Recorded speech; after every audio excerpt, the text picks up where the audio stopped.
Well, of course, everybody now is very conscious of the threat of ASF, and producers ought to take it on themselves to make sure that they are actively engaged in the prevention of this disease. And they can do that several different ways. One is to be sure that they have a valid Prem ID or a premise ID, and they also should be actively involved in the secure pork supply program.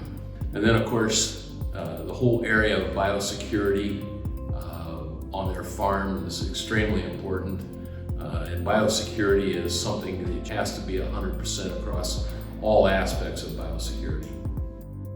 In my opinion, the real value of the secure pork supply is to establish the criteria and that you have a biosecurity program in place on your farm. And that's going to be essential if you're in an area where you have to get a permit to move animals. So in the whole process of business continuity, we're going to have to move animals.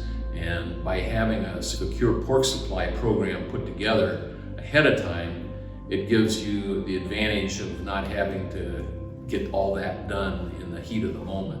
In the case of an ASF outbreak in the United States, most likely there will be a 72-hour stop movement that will be instituted by the federal government. And then once that's done and they kind of know where the disease is, then there will be an area of quarantine.